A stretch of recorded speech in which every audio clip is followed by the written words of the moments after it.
Hello and welcome back to the Academy of the Magical Art. I am Frater Ophiel, and today we are going to be discussing magical anchors, or anchoring your magic. Now, what does anchoring your magic mean?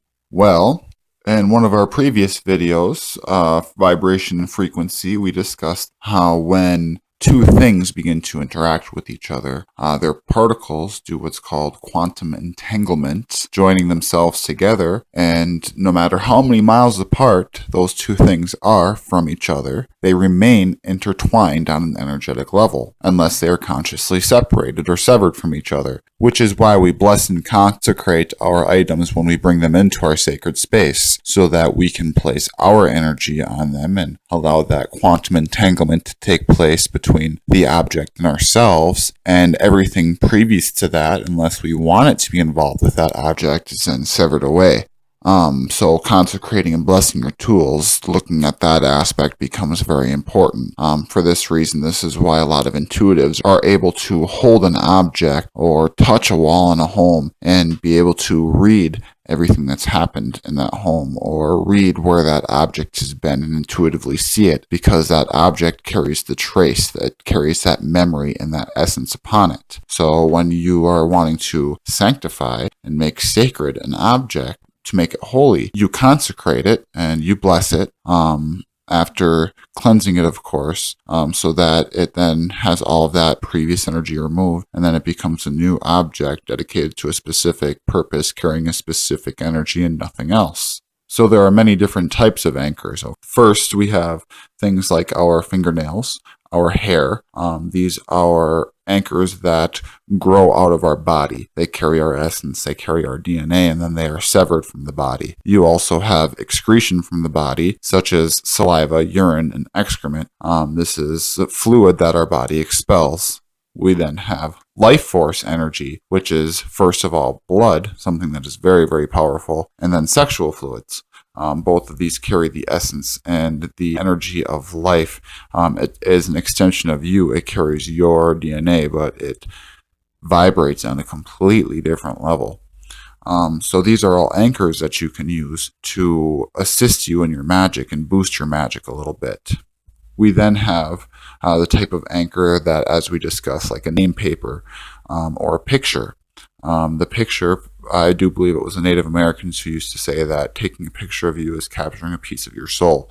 Part of that holds true, because a piece of your essence, a piece of you, is captured in a moment of time and recorded exactly as it was. And name papers work off of you using your conscious and subconscious to connect with the universal unconscious, the great web, or the word WYRD, that surrounds us and surrounds all consciousness, and all things are connected to. The great grandmother spirit, Arachne, or the spider, travels upon this word, weaving the web of life in some cultures. But we use the name paper, like I said, to travel from our conscious to our subconscious to the universal unconscious to the unconscious of the other individual, and then manifest into the conscious and physical reality of that individual. It's kind of like a Hail Mary, if you will. And when that is done, you are able to connect with that energy and the essence of the other person and or yourself in this situation, and then surround it with the specific intention that you are trying to manifest. This is also a very powerful form of an anchor. The last type of anchor that we'll talk about is that of the personal effect of yourself or another person, being an article of clothing or a gift that somebody's given you. Anything that you have touched theoretically holds your vibration, and anything that another person has touched, the same holds true. So when you add that touch or that quantum entanglement combined with the emotional charge of a gift or a blessing, you can then use that as a magical anchor in your work to strengthen and bolster that act. So magical anchors are something that you should be thinking about and taking magical note of, both in your magic and in your everyday life. A lot of people do things like smoking a cigarette, getting your saliva, an excrement, and an energy from your body onto this object, and then throwing it onto the earth. It's important to sever your connection with these objects before just discarding them, discarding your energy and throwing it away. Because not only are you throwing away something precious of yourself without even really thinking about it, but you're leaving that trail, and wherever that thing goes, you go with it. A piece of you goes with it.